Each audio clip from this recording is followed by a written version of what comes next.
Everyone, welcome back to our YouTube channel project Y online, जहां हम class 11 chapter 1 set कर रहे हैं। और आज हमारा लास्ट टॉपिक होने वाला है laws of algebra of sets. आज हम इसकी लास्ट वीडियो बनाने वाले हैं ताकि हमारे सारे के सारे लॉज जो हम सेट में यूज करने वाले हैं वो कंप्लीट हो जाए। अभी तक हम क्या क्या करके आ चुके हैं। हमने laws of algebra of set में आइडेम्पोटेंट लॉज पढ़ लिए थे, आइडेंटिटी लॉज कर लिए हैं, कॉम्यूटेटिव लॉज कर लिए हैं, एसोसिएटिव लॉज कर लिए हैं एंड डी मॉर्गन्स लॉ भी हमने कर लिया है। ये सारे लॉज हम कंप्लीट कर चुके हैं।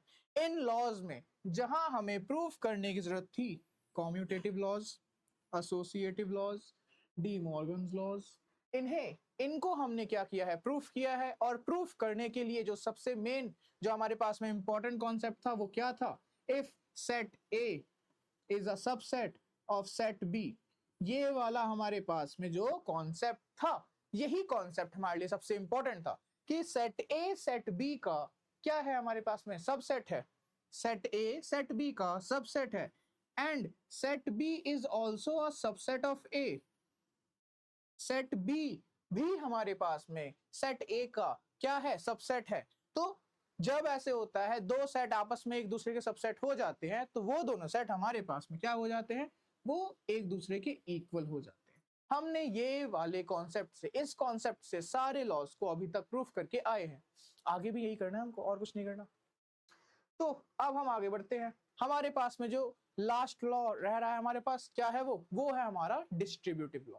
डिस्ट्रीब्यूटिव लॉ है हमारे पास में डिस्ट्रीब्यूटिव लॉ। क्लास 8th में आप पढ़ के आए हो, क्या करके आए हो, क्लास 8th में आपने पढ़ा होगा ए मल्टीप्लाई ब्रैकेट में B plus C, something like this. इसको आप क्या करते हो, ब्रेक डाउन करते हो। सो आपको मिलता है वहां पे क्या, A multiply B plus A multiply C, है ना। सो ऐसे ही हमारे पास में क्या है, डिस्ट्रीब्यूटिव लॉ 11th में भी हमको ऐसे यूज करना है। ठीक है, 11th क्लास में भी हमें डिस्ट्रीब्यूटिव लॉ को ऐसे ही यूज करना है। चलिए हम करते हैं, कैसे करेंगे।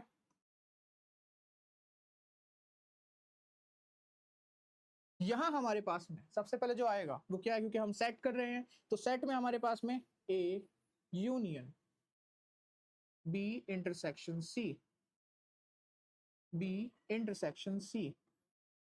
हमें इसको प्रूफ करना है, इक्वल किसके करना है, A union B intersection A union C. ये एक डिफरेंट सेट है, ये एक डिफरेंट सेट है, ये एक डिफरेंट सेट है और ये एक डिफरेंट सेट है। हमें इन सेट को आपस में इक्वल शो करना है। इक्वल शो करने के लिए सबसे पहले जो हम करेंगे वो क्या करेंगे, हमें सबसेट शो करना होगा कि यहाँ पे ये वाला पार्ट हमारे पास में LHS जो है वो RHS का एक सबसेट है। सेम हमें फिर से क्या करना होगा, RHS is a subset of LHS। हमको बस इतना करना है, ठीक है। तो चलिए आगे करते हैं। सबसे पहले हम क्या करेंगे, अभी तक करके आए हैं तो वापस से let x belongs to A union, हम यूनियन की जगह सीधा A और B इंटरसेक्शन है, इंटरसेक्शन C, ठीक है। यहाँ ब्रैकेट था, अब इसको हम थोड़ा सा और ओपन करेंगे। x belongs to A और x, यहाँ भी हमें लिखना था x belongs to B intersection C, ठीक है। x belongs to A और x belongs to B and x belongs to C, ठीक है। ये वाला पार्ट हमारे पास में था क्योंकि यहाँ पे एंड है और ये हमारे पास में और है। अब देखो हम इसको क्या कर सकते हैं, सिंपल सी बात, x belongs to हमारे पास में A और x belongs to A, यहाँ हमारे पास में है x belongs to A हमारे पास में। इसको क्या करना है हमें, simply x belongs to A। अब ये इसके साथ भी है, ये इसके साथ भी है, और x belongs to हम क्या लिख सकते हैं यहाँ पे, B, ठीक है, ये लिख सकते हैं। एंड जनरल सा हमें करना है, बस एंड लगाया हमने, x belongs to A, क्योंकि ये इसके साथ भी था इसके साथ भी है तो हम यहाँ पे लिख सकते हैं x belongs to A और x belongs to C। या तो x A के साथ होगा या तो B के साथ होगा, और ये A के साथ भी हो सकता है, C के साथ भी हो सकता है। बस सिंपल सा हमारे पास में ये हमको पता चल गया। अब यहाँ से हमें क्या मिल रहा है, हमें ये मिल रहा है कि x belongs to A union B, यही हमारा है ना हमारे पास में, और की जगह पे यूनियन का साइन लगाएंगे हम। तो x belongs to A union B,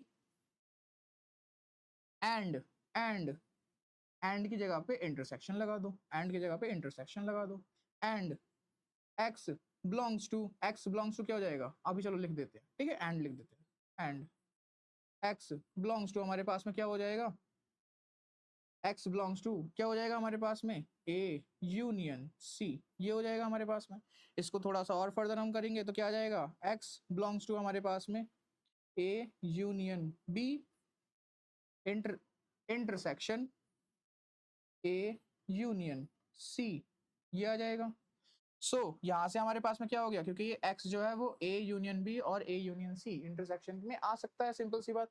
तो यहाँ से हम बोल सकते हैं, क्या बोल सकते हैं, यहाँ से हम बोल सकते हैं कि हमारे पास में जो क्या है, ये वाला पार्ट है A union B intersection C is a subset of A union B intersection A intersection A union C, ठीक है, A यूनियन C इसका हमारे पास में सबसेट आ रहा है। आगे अगर देखते हैं तो हमने क्या कर लिया, इस पार्ट को कर दिया, इस पार्ट को हमने क्या कर दिया, सॉल्व कर दिया है ना। इसको मैं थोड़ा सा नीचे लिख देता हूँ, A यूनियन C, यहाँ पे आपको समझ में आ जाएगा, ठीक है, ये हमने कर दिया, समझ में आ गया आपको। x बिलोंग्स टू A और x belongs to B intersection C, हमने इसको क्या किया, बस निशान चेंज कर दिए, यूनियन की जगह पे और कर दिया, इंटरसेक्शन की जगह पे यहाँ पे एंड कर दिया। देन हमने क्या किया, सिंपल सा कॉमन जो हमारा क्या होता है, इक्वेशन जैसे सॉल्व करते हैं उसी की तरीके से हमने यहाँ पे A और यहाँ से हमने B के साथ कर दिया, A और C के साथ कर दिया। देन हमारे पास में और वाले पार्ट को यूनियन यूज कर दिया, एंड वाले पार्ट को हमने इंटरसेक्शन में चेंज कर दिया, क्योंकि हमारे पास जो एलिमेंट x है वो union A union B and A union C में भी है, एंड सेम हमारे पास में x एलिमेंट हमारे किस में है, A और यहाँ हमारे पास में किस में है, A और B intersection C, it means हमारे किस में है, ये A union B intersection C में भी है, सेम एलिमेंट्स, तो क्या हो सकता है, सेम एलिमेंट दोनों में है, तो इसका मतलब ये वाला पार्ट जो है वो इसका सबसेट होगा, ये पार्ट इसका सबसेट होगा। समझ में आ गया। अब इसी का क्या करना है हमको, सेकंड पार्ट इस वाले को प्रूव करना है। तो जैसे हम करते आ रहे थे, इस वाले पार्ट को करने के लिए क्या करना पड़ेगा, जैसे हम स्टेप वाइज नीचे से ऊपर से नीचे आए, अब यहाँ नीचे से ऊपर जाना है, और कुछ नहीं, और कुछ नहीं। यहाँ हमारे पास में क्या है, यही गिवन है, A union bracket B intersection C equals to A union B intersection A union C, ये प्रूफ करना है। अब हम क्या करेंगे, यहां से हम लेके चलेंगे लेट y बिलोंग्स टू, अब क्योंकि x चल रहा था हम y लेके चलेंगे, ठीक है। नेक्स्ट, तो हमारे पास में क्या हो जाएगा, x belongs to A union B and intersection को चेंज कर दिया, एंड A यूनियन C। अब हम इनको खोलेंगे, यहां से थोड़ा सा, यहाँ पे भी आपको लिखना है y बिलोंग्स टू हमारे पास में क्या हो जाएगा, A यूनियन C, ठीक है। अब यहाँ पे लिखो y बिलोंग्स टू, इस वाले पार्ट को खोलो, A और y बिलोंग्स टू क्या हो जाएगा हमारे पास में, B and y belongs to A और y बिलोंग्स टू C, ये वाला पार्ट हो गया हमारे पास में। अब इसको क्या करना है, बस आपको दोनों में कॉमन क्या है हमारे पास में, A है, तो हम इसको क्या लिख सकते हैं, y बिलोंग्स टू A और y belongs to B and y belongs to C, हम ये लिख सकते हैं, है ना। अब यहां से हमने क्या कर दिया इसको, बस y बिलोंग्स टू A, ठीक है, y belongs to A union, y belongs to A union. अब इसको और रहने देते हैं, और यहाँ पे लिख दो y बिलोंग्स टू, यहाँ पे आप लिखोगे B intersection C, y belongs to B intersection C। अब इस वाले पार्ट को आप क्या कर दोगे, y belongs to A union B intersection C. So हमने यहाँ पे भी प्रूफ कर दिया हमारे पास में। यहां से आकर के हम इस वाले पार्ट को इस वाले पार्ट में चेंज कर दिया, हमने कन्वर्ट कर दिया।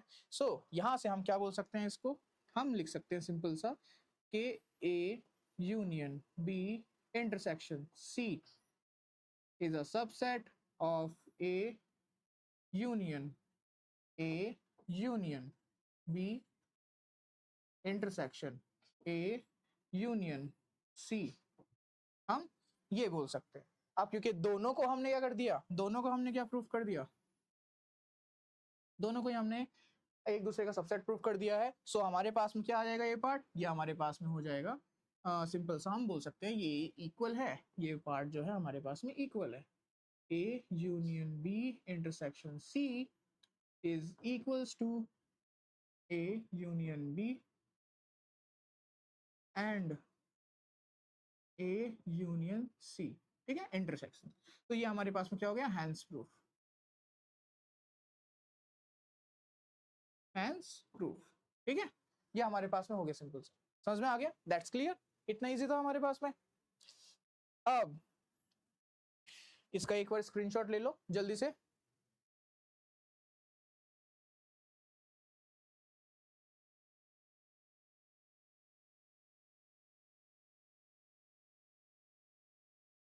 हो गया, आगे बढ़े। सो अब हमारे पास में है some properties of complement set. Complement set क्या होते हैं, हमने ये पढ़े थे। कॉम्प्लीमेंट सेट आर नथिंग, बस हमारे पास में वो सेट, जैसे कि मैंने लिखा है इफ, ये हमने बोल दिया complement set, complement of A, complement of set A. इसका मतलब हमारे पास में क्या है, सेट ए के एलिमेंट्स के अलावा, सेट ए के एलिमेंट्स के अलावा सारे elements of set A will not be count. हम क्या करेंगे, हमारा जो लिस्ट बनेगी, ठीक है, उस लिस्ट में हम एलिमेंट्स ऑफ सेट ए को काउंट नहीं करेंगे। मान लेते हैं हमारे पास में यूनिवर्सल सेट था, क्या था वो, था 1 2 3 4 5 6, ये था हमारे पास में यूनिवर्सल सेट, ठीक है। अब सेट ए इसमें से हमने बनाया था 1 2, ठीक है। अब इसमें से सिंपल सी बात है, मैंने कॉम्प्लीमेंट ऑफ सेट ए बोला है, complement of set A it means elements of set A को काउंट नहीं करेंगे, जो कि एक्सक्लूड हो जाएंगे। एक्सक्लूड हो गए तो हम इनको हटा देंगे, इनको हटा देंगे तो हमारे पास में क्या बचा, कॉम्प्लीमेंट ऑफ सेट ए में हमारे पास में आ गए 3 4 5 6, these elements will be included, ठीक है। ये एलिमेंट्स जो होंगे हमारे पास में वो क्या होंगे, कॉम्प्लीमेंट ऑफ सेट ए कहलाएंगे, कॉम्प्लीमेंट ऑफ सेट ए कहलाएंगे।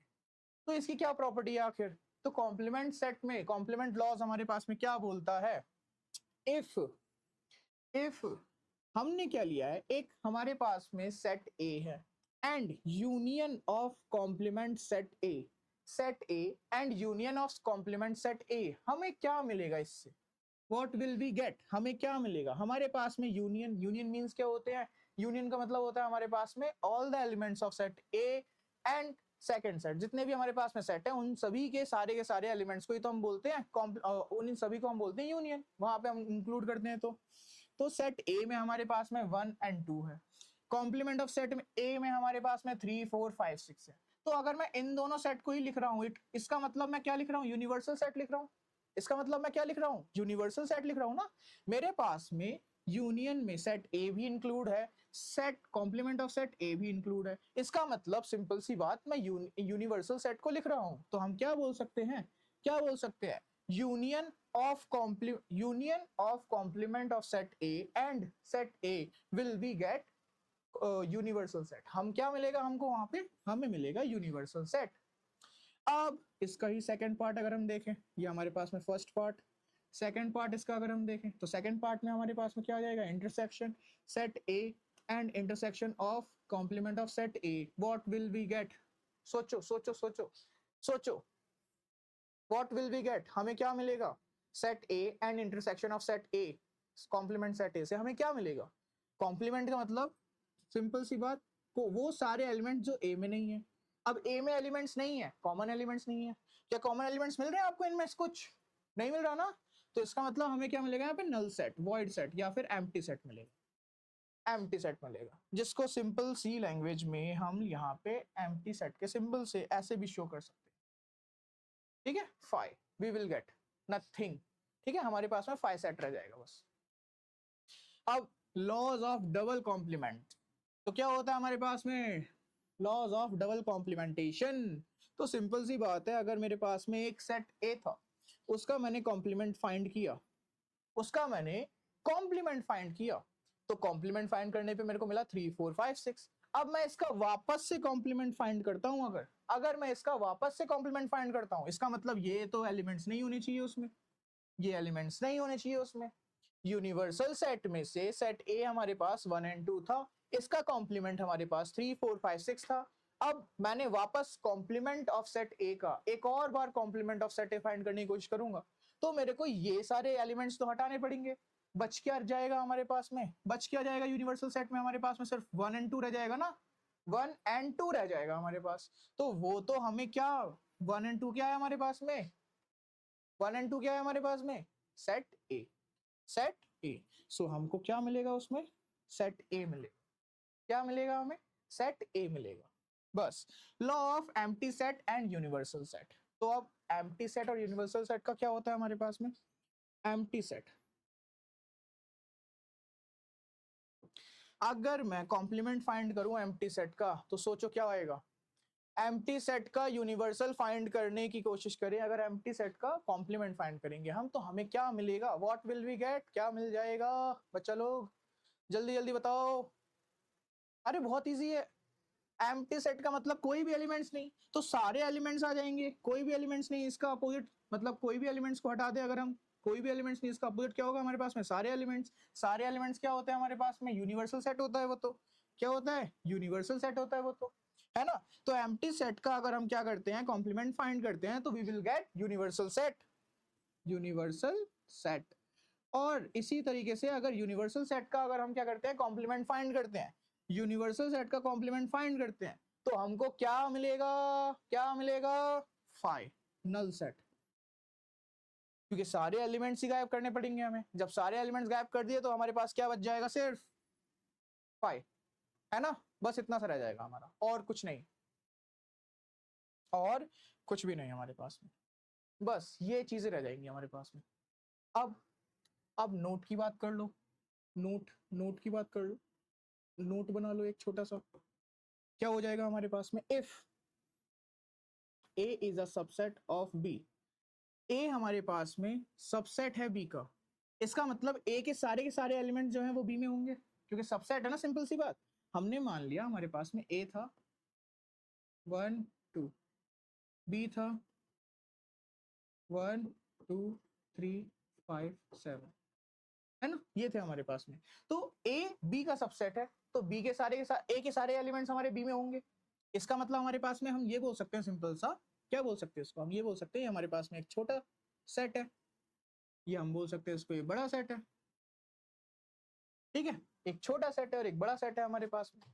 तो अगर हम क्या करते हैं, ए यूनियन बी करते हैं, पहली कंडीशन ये फुलफिल होनी चाहिए।